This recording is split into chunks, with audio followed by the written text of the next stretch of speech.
Ibihe byiza kuri mwese mukomeje gukurikira gahunda za TV1 ni umwanya w'amakuru ku buryo burambuye agiye kugaruka ku ngingo z'ingenzi zikurikira.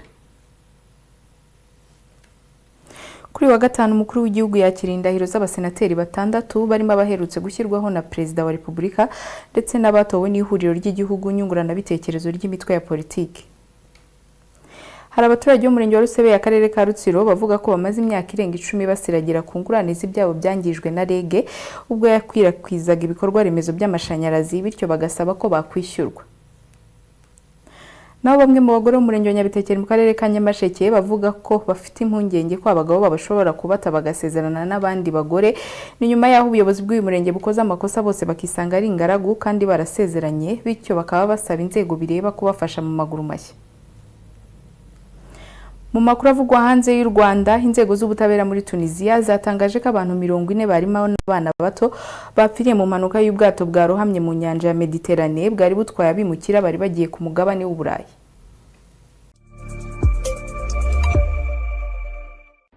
Mwari muzi yuko indwara z'inzoka ziterwa no kunywa amazi yanduye ku kigero cy'100%? Igisubizo ni Purifier. Purifier ni filtri yungurura amazi ikayasukura ku kigero cya 99.9%. Ufite iyi filtri ya Purifier ntibigusaba guteka amazi, washyiramo amazi ayariyo yose, yaba ya robine, ay'umugezi, ay'imvura, yewe kugeza nayo wavana mu kigega. Yujuje ubuziranenge mpuzamahanga kuko yemewe na Rwanda Standards Board. Iyi filtri yungurura amazi ya Purifier iri mu bigero bitandukanye nka litiro 20, litiro 30 na litiro 75 ibereye ibigo bikoresha abakozi benshi. Ku bindi bisobanuro hamagara 0788 37 37 72. Purifier, every drop is pure and clean. Reka nongere bahikaze mu makuru yacu uyu munsi ku buryo burambuye mugiye kugezwaho nanjye Uwera Josiane. Kuri wa gatanu umukuru w'igihugu yakira indahiro z'abasenateri batandatu barimo abaherutse gushyirwaho na Perezida wa Repubulika ndetse n'abatowe n'ihuriro ry'igihugu nyungurana bitekerezo ry'imitwe ya politiki. Dieudonne Nshimiyimana arabidufite mu irambuye. Abasenateri bane baherutse gushyirwaho na Perezida wa Repubulika ndetse n'abandi batowe n'ihuriro ry'igihugu nyungurana bitekerezo ry'imitwe ya politiki yemewe mu Rwanda nibo barahiriye izi nshingano. N'indahiro z'abantu n'amategeko. Imana ibimfashemo. Umukuru w'igihugu Paul Kagame yavuze ko Sena igira uruhare rukomeye mu miyoborere y'igihugu kuko ituma inzego z'igihugu zibona aho zishyira imbaraga kandi igakorana isuzuma rikenewe kugira ngo inzego zose zigume ku murongo. Perezida wa Repubulika Paul Kagame yatanze umukoro kuri abo basenateri barahiriye inshingano wo kwita cyane ku nshingano zabo bazirikana ko abanyarwanda bakeneye byinshi kandi amikoro y'igihugu gifite akaba adahagije, abibutsa ko bakwiye kugira uruhare mu gutuma ibintu bikorwa neza. Ndetse iteka abantu bagahora bibaza impamvu ibikorwa byihutirwaga kandi byari bifite amikoro, nubwo dufite amikoro adahagije, impamvu biba bitashyizwe mu bikorwa uko bikwiriye. Ndetse kuri twebwe kubera ubwo bushake dufite no kwihutira gukora ibintu bizima, abatujuje inshingano zabo bakwiye kubibazwa, ibisubizo bigatangwa kugira ngo ubutaha amakosa aba yakozwe atasubiramo. Umukuru w'igihugu Paul Kagame yavuze ko ibishobora gushaka gusubiza inyuma u Rwanda n'abanyarwanda uko byaba bingana kose ngo bidateza kubakura mu nzira bakatajemo y'iterambere. Ariko ibyo byose cyo nasezeranye, cyo dukwiriye gusezeranya nuko ibyo bidashobora kutuvana mu nzira yo kwiyubaka, yo kwigenera, yo kujya aho dushaka no kugera aho dushaka dukwiriye kuba turi.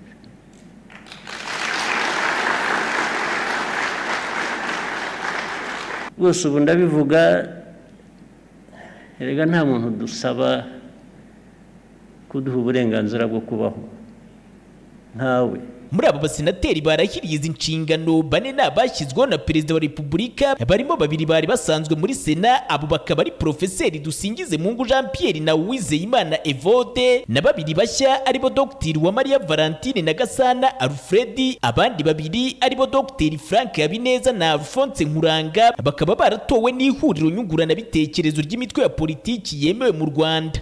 Dieudonne Nshimiyimana, TV1. Kuba ibibazo by'abaturage bijyanye n'akarengane bigenda byiyongera aho kugabanyuka, Umuvunyi Mukuru avuga ko biterwa n'uko hakiri ikibazo mu nzego z'ibanze cy'imitangire ya serivisi zihabwa abaturage, bityo ibibazo bikiyongera ari nako bifata igihe bidakemuka, agasaba kwisubiraho ndetse no kujya babazwa inshingano. Kamire Ndikumana arabidufite mu nkuru irambuye. Imibare igaragazwa n'urwego rw'Umuvunyi uko rwakira ibibazo by'abaturage ugereranyije n'umwaka ushize, aho kugabanyuka byariyongereye ari by'abagize inteko ishinga amategeko babaza Umuvunyi Mukuru. Muri uyu mwaka hakiriwe ibibazo bigeze ku 2,305. Muri raporo y'umwaka ushize wa 2023-2024 byari ibibazo 1,587. Ubwo biragaragara yuko ibibazo bigenda byiyongera, hafi ubibaze ni kuri 45 hafi 50%. Ubwo rero impungenge mfite nagira ngo bamare nuko ubona ko ibibazo bigenda byiyongera, kandi bari banabigaragaje.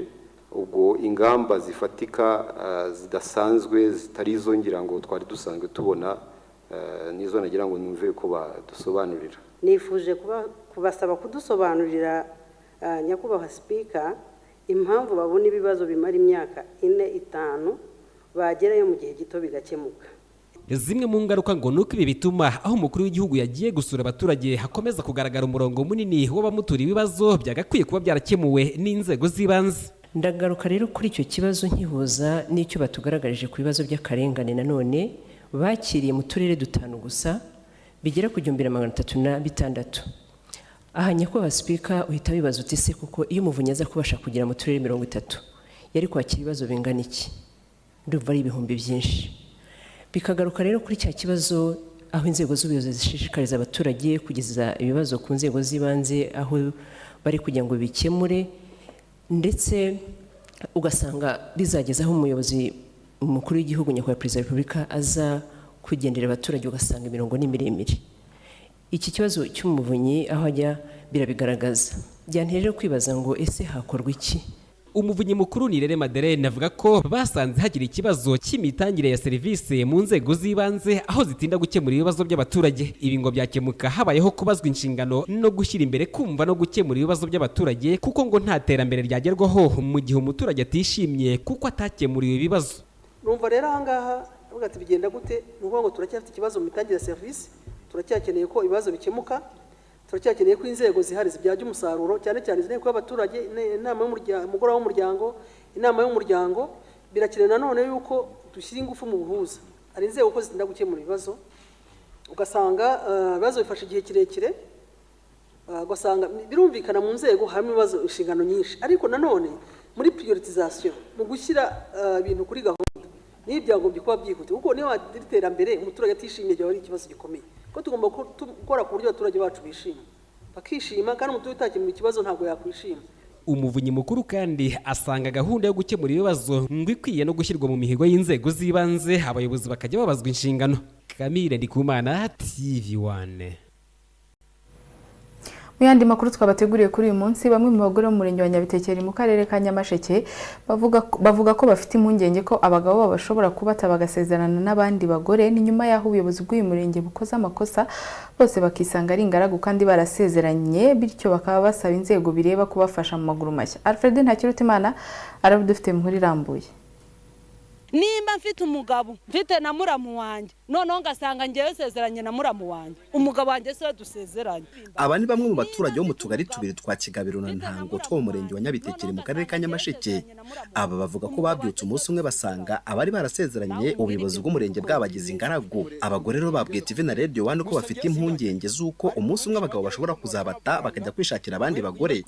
Aba rero bagasaba ubuyobozi gukosora ikibazo cyabayeho. Icyakora impungenge banafite nuko niyo bagerageje kujya gukosoza iki kibazo basabwa kwishyura amafaranga kandi ikibazo ataribo bagiteje. Se nyine nabura guhangika uti kandi isezeranye mfite ikibazo kubera ko sinsezeranye kandi narasezeranye kibaza kuntu wasezeranyije yarahari noneho ngiye nkaba ndasezeranye kandi nzi ko nasezeranye na testation nyifite. Wasezeranye muri umurenge wa Nyabitekeri ubwo nta mugabo nyine ngira buri ingaruka ngeza nagira wenda umugabo ashaka kuvuga tudasezeranye rero fata tworoshye igiwanyu ubu nyine mpari ntanahari nivumbuye gake yambwira ati fata inzira igiwanyu kuko twasezeranye ugasanga ibyo ambwira ni ukuri koko tugeze no ku murenge bashyira muri systeme bakabona ko ntasezeranye babona ari byo kandi hari umugabo uri kwikubita ku murenge agasanga umuryango ntumuriho umudamu by'umwihariko agahita amubwira ati ngewe n'ubundi ntacyo dupfana ntundiho mwirangamirere genda iwanyu nahasigaye ndaguma ngenyine ugasanga bibaye ibibazo ku mugore ndetse n'abana muri rusange babuze icyerekezo. Reba twasaba leta y'ubumwe ko yadufasha igahaguruka ikaza kureba ikibazo kiri mu Nyabitekeri ku baturage bose bakadufasha ibyo bintu bigakosoka abaturage batiri basiragira. Nkanjye nasezeranye mbona umugore wanjye turi kumwe nawe abana tubari bandiho yadutera uburara tujya twaje kuzana abandi bagore ubwo nisanga nta mugore undiho nzagenda njya kurambagiza undi mukobwa wa undi mwirukane ko atandiho. Icyo kibazo ahubwo leta itakibahereye maso abantu bose babibirara kuko nanjye nabindara kandi mbaye umusaza. Umuyobozi w'akarere ka Nyamasheke wungirije ushinzwe imibereho Madamu Mukankusi Atanazi yabwiye TV1 ko iki kibazo kitahita gikemuka nonaha icyakora ngo bazagerageza kubafasha. Rero ntago ari ikibazo cyahita ko tuvuga ko cyahita ko gikemuka aka kanya ariko ubwo no kureba imiryango yaba ifite icyo kibazo uretse ko ntekereza ko atari myinshi tugari tubiri twose turi buze gukurikirana ikibazo cyaba cyarabaye muri utwo tugari ariko ntibisanzwe kubera ko umuntu abizi ko ngo twavuye no muri systeme ya manuel tujya muri systeme iri digitale ku buryo basigaye basezeranya mu ikoranabuhanga bihita bijyamo. Ubwo ni ikibazo tubuze gukurikirana cy'umwihariko kumenya cyabaye ryari icyagiteye noneho tunafata ingamba z'uko twagikemura ku buryo bwihuse. Ingaruka z'iki kibazo zatangiye kwigaragaza muri kano karere ka Nyamasheke kuko hari umugore uherutse kubwira TV na Radio 1 ko we n'abana be bane babayeho nabi cyane nyuma yaho umugabo amufasha akaguhahira urugo agiye gushaka undi mugore ku ruhande. Uyu impamvu yabashije kubona uburyo bwo gushyingirwa n'uyu mugore wa kabiri ngo nuko yagiye mu irangamimerere agasanga nawe ni ingaragu ahitamo guta urugo rwe rwa mbere ajya gushaka urundi. Bamwe muri abaturage kandi ngo bashobora no kuzagirwa inama yo kugana inkiko kugira ngo abarizo zemeza ko kuko ashobora kuba hari abayiha amasezerano hagati yabo bashakanye. Ibi akaba ari na bimwe mu biri kongera cyane impungenge kuri abaturage. Mu murenge wa Nyabitekeri w'akarere ka Nyamasheke nari Ntakirutimana Alfred TV1. naho umuryango wa Byumvuhore Jean Claude ukomoka mu murenge wa Kabacuzi mu karere ka Muhanga ariko akaba amaze ukwezi arembeye mu bitaro bya Nyabikenke nyuma yaho ikirombe cy'amabuye y'agaciro kimugwiriye kikamuvuna urutirugongo agahabwa gahunda yo kumuvura yo mu 2026. uri muryango uri kumutabariza ngo ahabwe iya hafi ndetse hakurikiranwe n'abamukoreshaga. Daniel Dushimumuremyi arabidufite muri rambuye. Umuhungu wanjye Byumvuhore Jean Claude yavuye hano ngo ajya gukora mu Gisimu avuga ko ngo ari kampani agezeyo kiramukubita. Aba bari gutabariza Byumvuhore Jean Claude ukomoka mu mudugudu wa Pero mu kagari ka Kabuye mu murenge wa Kabacuzi mu karere ka Muhanga umaze ukwezi kurenga akubiswe n'ikirombe cy'amabuye y'agaciro kikamuvuna urutirigongo none akaba arembeye mu bitaro bya Nyabikenke. Clementine ni nyina wa Byumvuhore ndetse na Mukamazimaka Frotonata ni umugore we.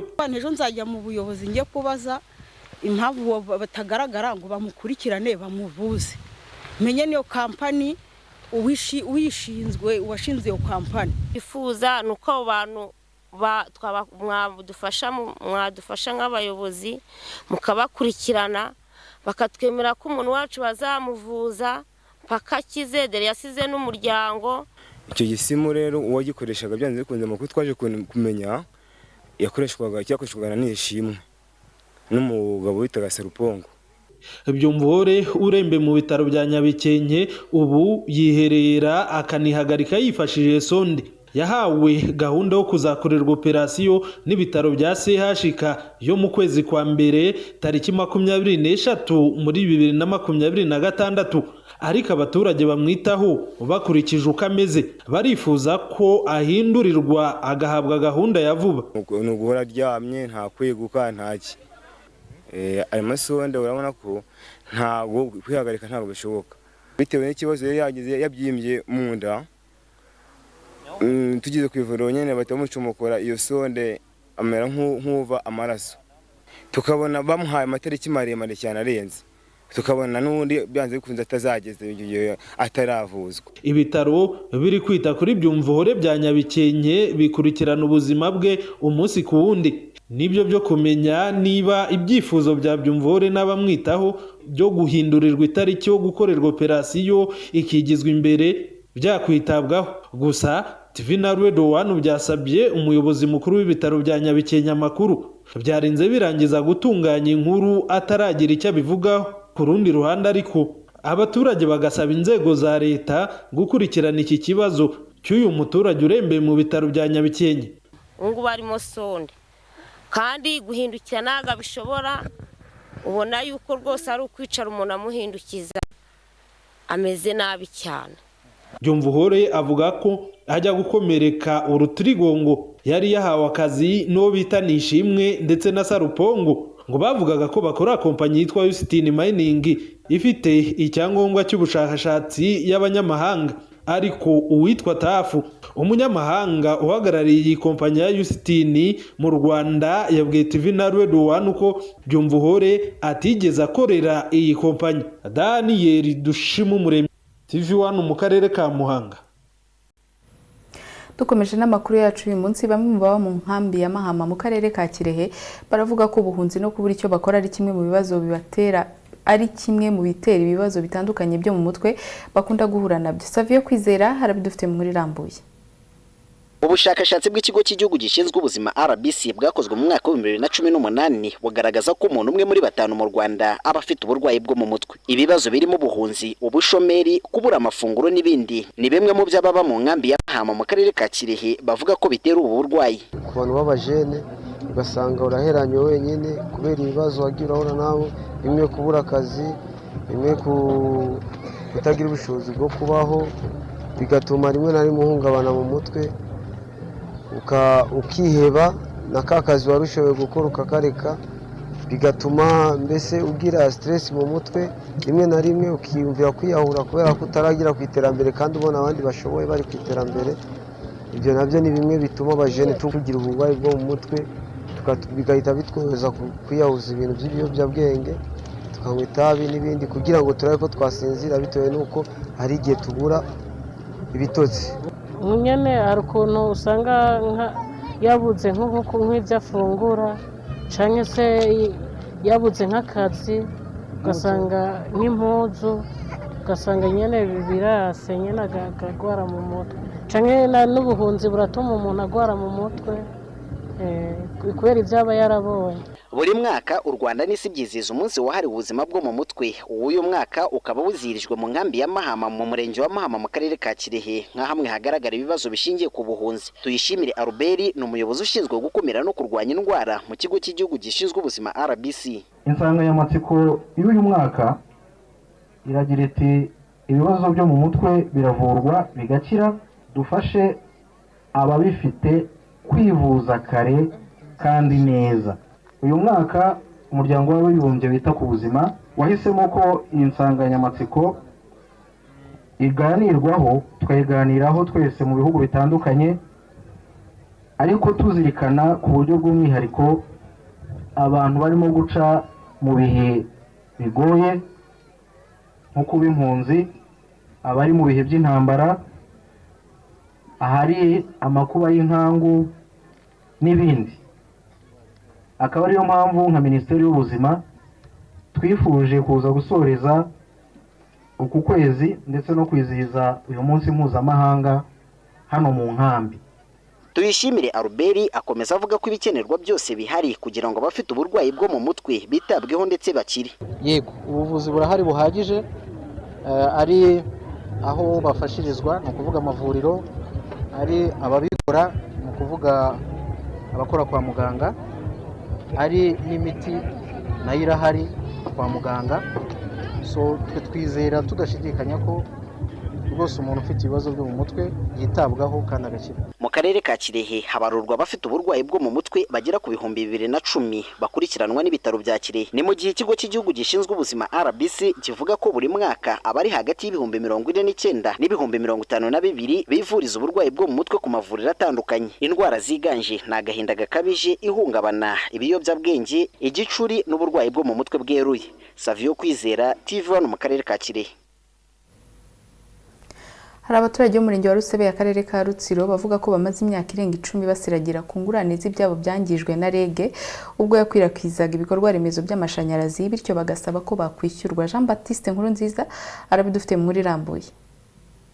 Imyaka irarenga 10 mu mudugudu wa Rwamvura akagari ka Kabona mu murenge wa Rusebe y'akarere ka Rutsiro hagejejwe umuriro w'amashanyarazi ndetse hanyuzwa imiyoboro yayo yajyanwaga mu bindi bice n'ikigo cy'igihugu gishinzwe ingufu REG. Kuva icyo gihe bamwe mu baturage bangirijwe imitungo harimo n'ahashyizwe transfo baracyasiragira inyuma y'ingurane kandi buri mwaka bahora babarurwa. Hagati ya 2013 na 2014 niho ibyo bikorwa byahanyujijwe. Yaragiye kubaka aramubwira ngo nta muntu wemere kubaka munsi y'isinga zino z'umweru ngo kubera ko ngo hari igihe ngo rwacika harimo umurongo rwatwika inzu cyangwa n'abarimo bakagira impanuka zikomeye. Ni ukuvuga ngo iyi transfo iri mu kibanza cy'umuturage wari wahaguze agiye kuhubaka. Ni ukuvuga ngo ntabwo yize yishyurwa, tukaba tubanyikanye nanjye mpafite ikindi kiri ruhande rwaho ngiye n'umurinda nkuba urimo nanjye nta kintu bigeze bagena ngo nzahebona iki giciro iki niki. Ni ukuvuga ngo muri 2013 amashanyarazi hanyuze. Abantu bashinzemo amapoto yagahuza isinga ziyobora z'umuyoboro. Twarabibajije nta kintu badushubije. Bamwe barishyuwe ariko twebwe ntawo twishyuwe. Baraza bakahagera, bamara kuhagera bakareba, bamara kureba bagafotora, bamara bakigendera. Bavuga ko iyi myaka ishize yabateje ibihombo kuko hanyujijwe aya mashanyarazi nta kindi bahakorera. Yakimaze iki ko atagenda ngo afate icyagezemo ngo agikuremo. Buri mwaka baraza bakavuga ngo abantu wenda bangirijwe n'uyu muyoboro wo byanyuriye mu mirima nibaze biyandikishe tukagenda tukiyandikisha, umwaka washira bakagaruka, gutyo mbese niko bigenda gusa. None se nahahinga ihabereye aho ngaho. Asuru kuvuga ngo ahantu natanze amafaranga yo ngiye kwashira inzu, urumva hariyo nahashize kuba ndende mba nigeze mu bucuruzi, ubu ntabwo naratikiye, nta kintu ndi gukora ubu ngubu, nta kintu nahakorera ngo bemere rwose, dawe ukora ko umushikire nawe ukuharebesha amaso. Icyifuzo cyabo nuko bakishyurwa ingurane z'ibyangijwe n'ibi bikorwa remezo byo gukwirakwiza amashanyarazi. Bafuza ko ubuyobozi bwaturenganura bakaduhira isimbura yaho bagiye bashyira amapoto. Icyifuzo twumva niba buri mwaka baza bakatubwira ngo nitubabwire, bakaza bagapima bakagenda, buri mwaka kongera bakabona ngo bongere ngo bapime bagapima gusa bakagenda. Icyifuzo nuko nyine baza byaruta bakatwishyura, cyangwa se batubati mwebwe wenda mwanyuma nta wenda mwarasigaye nta kintu muzabona, ntitwigutwenya kuvuga ngo turategereje ngo barirwa baza gupima. Rugaba Maurice uyobora ishami rya REG mu karere ka Rutsiro asaba aba baturage kubegera bakabakurikiranira iki kibazo. Ni mu butumwa bugufi bwashyizwe mu ijwi. Mu gukemura ibyo bibazo dukorana n'izindi nzego bireba kugira ngo dufashe umuturage gukurikirana ikibazo cye. Biba byiza rero iyo umuturage ufite ikibazo atwegereye akaduha amakuru yose y'ingenzi akenewe tukabona uko tumufasha kubikurikirana. Umuturage utugezeho wese turamufasha bigakemuka. Abangirijwe n'ikwirakwizwa ry'umuriro w'amashanyarazi ku muyoboro wavaga mu murenge wa Mushubati muri aka karere ka Rutsiro biragoye kwemeza uko bangana kuko hari bagenzi babo bishyuwe bo bagasigara. Gusa muri uyu mudugudu wonyine abagera ku 10 nibo bavuga ko bamaze imyaka yose batarishyurwa ingurane z'ibyabo. Jean Baptiste Nkurunziza, TV1. Hari abaturage b'umurenge wa Nyabitekeri mu karere ka Nyamasheke bavuga ko imyaka 8 ishize nta mazi meza bagira. Uyobora wasake muri aka karere yabwiye TV1 ko abaturage babeshya ngo kuko amazi aboneka rimwe mu cyumweru. Alfred Ntakirutimana arabidufite mu nkuru irambuye.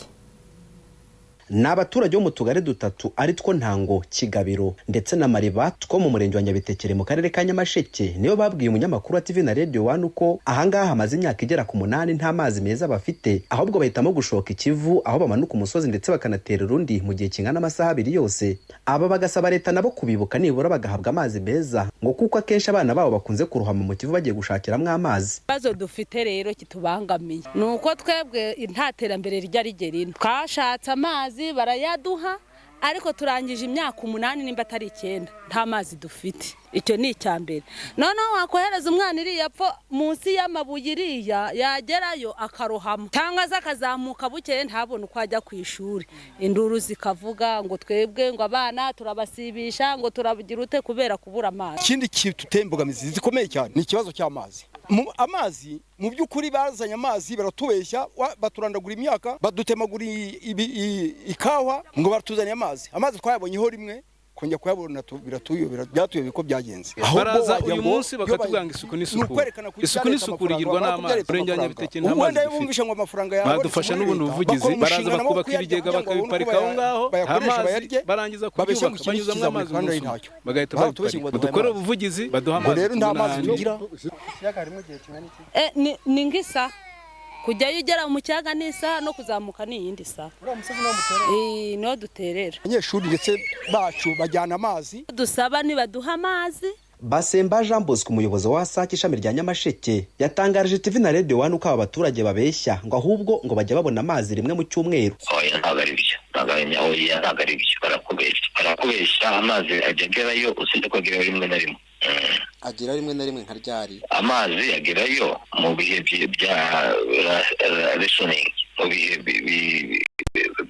byo kugira mu misaranganya bashobora nka kabiri cyangwa rimwe mu cyumweru ni amazi make dufite amazi mu masoko yarakamye harimo gushakishwa amasoko. Mbega murabona hari igisubizo muteganya bya vuba? Igisubizo ni uko turimo gushakisha amasoko dutegereje na budget ko twabona uko twafata andi masoko yakumira amazi. Imibare itangwa n'ubuyobozi bw'akarere ka Nyamasheke igaragaza ko kari ku kigero cya 88% mu kwegereza abaturage amazi meza. Naho mu bushakashatsi bwa kariyo bwakoreye ku mibereho y'ingo mu Rwanda muri 2024 ikigo cy'igihugu kibarusha mibare cyagaragaje ko muri 90% by'abaturarwanda bagerwaho n'amazi meza 68% byabo bashobora kuyabona bakoresheje iminota iri munsi ya 30 kugira ngo bagere ku ivomo mu gihe 21% bayabona ari uko bakoze urugendo ruri hejuru y'iminota 30.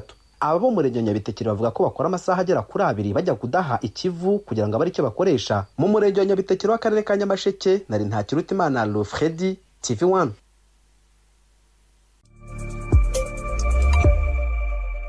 Afritank ibigega bikorwa mu buryo bw'ikoranabuhanga bikorwa n'uruganda Aquasan Limited. Ibigega byacu bikozwe 100% muri plastic. Ibi bibiha ubushobozi bwo kubika amazi neza. Nawe rero gendana n'ibigezweho utunga ibigega bijyanye n'igihe, kuko ibigega byacu biri mu ngano zitandukanye kuva kuri litiro 10,000 kugera kuri litiro 500. Ibigega byacu byose kandi biri ni nahangaha dusoreje amakuru yacu uyu munsi twabateguriye ku buryo burambuye. Nshimira mwe mwabanye natwe muri aya makuru, nshimira na equipe ngari yamfashije kuyategura ngo abagereho neza. Naho nge mwari kumwe n'Uwera Josiane, mukomeze kugira ibihe byiza.